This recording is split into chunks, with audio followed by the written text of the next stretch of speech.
AskReddit by deleted. What movie do you absolutely love, yet acknowledge is not a super well made movie? Mr. Brooks. Kevin Costner as a serial killer with William Hurt as his alter ego. I don't think it did very well and people barely ever talked about it, but I just love something about it. The Replacements. Pain heals, chicks dig scars, glory lasts forever. John Madden doing color commentary in the bar scene killed me. The Underworld movies. All of them. Pure, perfect early 2000s leather covered trash. Bill Nighy being a Bill Nighy vampire. Kate Beckinsale going about Kate Beckinsailing. Everything just so blue and moody and blue. Such beautiful trash. Overboard, with Goldie Hawn and Kurt Russell. I have watched this movie at least 50 times. It is wonderful. Don't Tell Mom the Babysitter's Dead. The plot was so full of holes that it just stopped making sense. Once you leave that behind, it's extremely entertaining and so awesomely bad. How Rose Lindsay overlooked all of the illegal shit happening, I'll never know.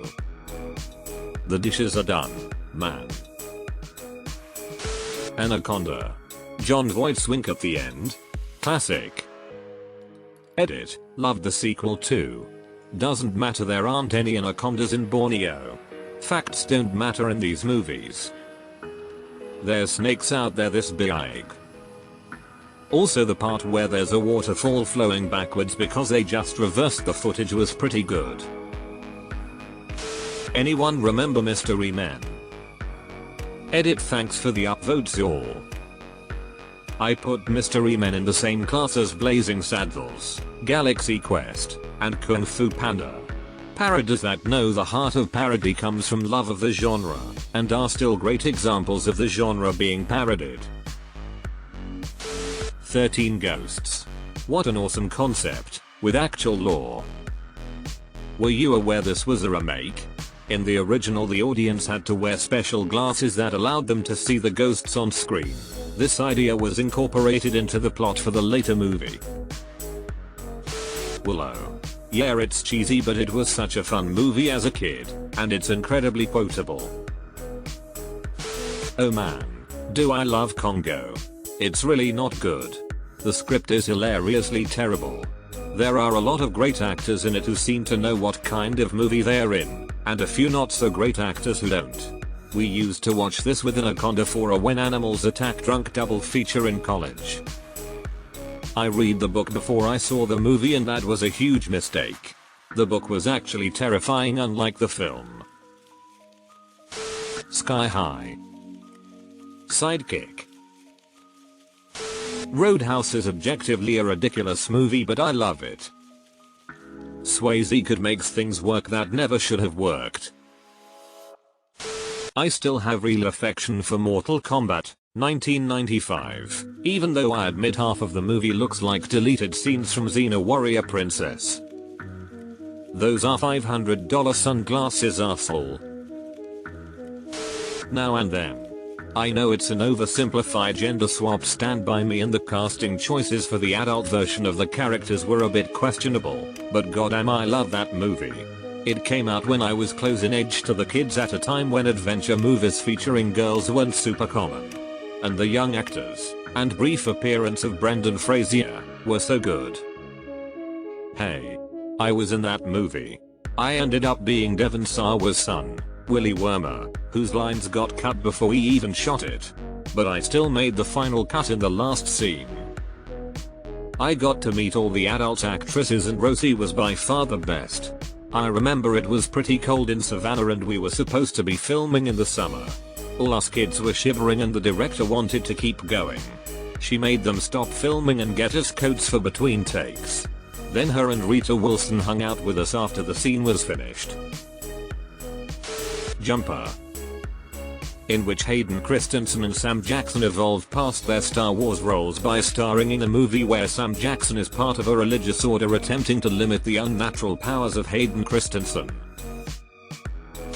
Dragonheart. Corny as hell but will always hold a special place. Hackers. Hot garbage, but god do I love it. Hack the planet. Crash and burn. George of the Jungle.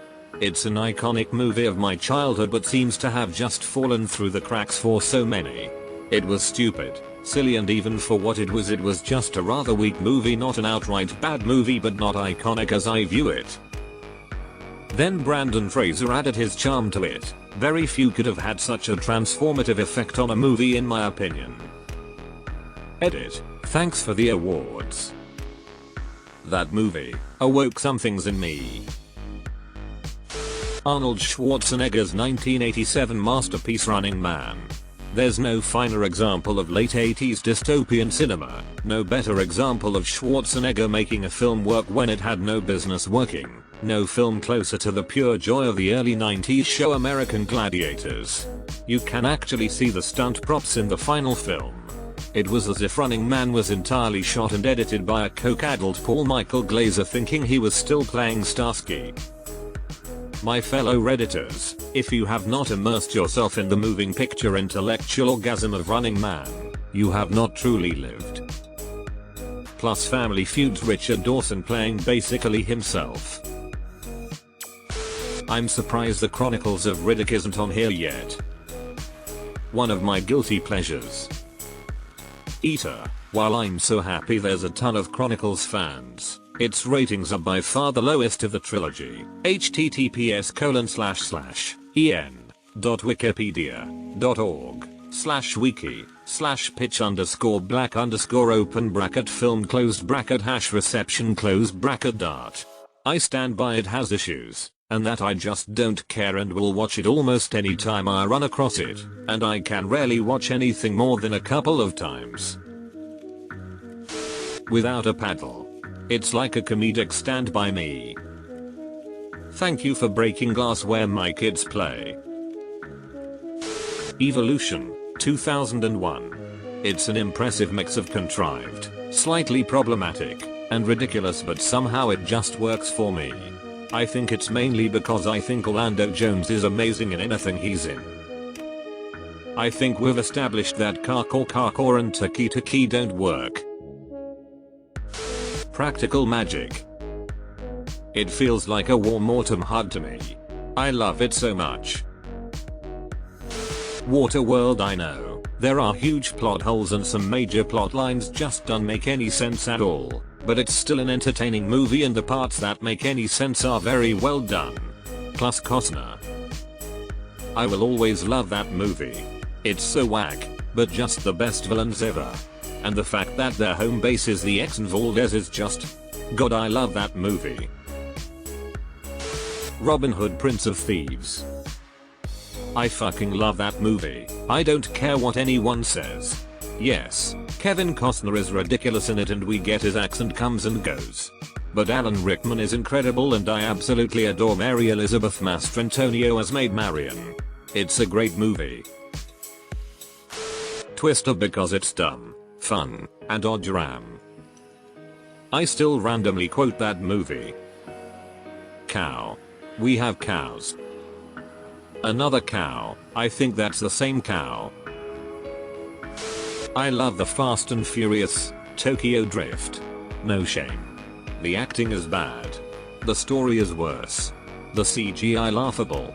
I jaff. I love it. I played the Teriyaki Boys theme song when I drove my Subaru Legacy GT Mayo. Kinda cringe now that I think about it. In Time. Cool idea, okay movie. My favorite part of this movie was watching Amanda Seyfried sprint full out in super tall heels. It was incredible. 13th Warrior. It's one of my absolute favorite movies of all time and has a special place in my heart, but it feels like it's not especially well made. Loved this movie as a kid. The learning language scene is still one of the best. I love the movie Ladderhawk. The score by the Alan Parsons Project is interesting but doesn't fit with the era of the movie. I like Matthew Broderick, but he was miscast here. His acting and wisecracking lines are a bit jarring. I still love this movie for the story and the two main leads, along with most of the other actors.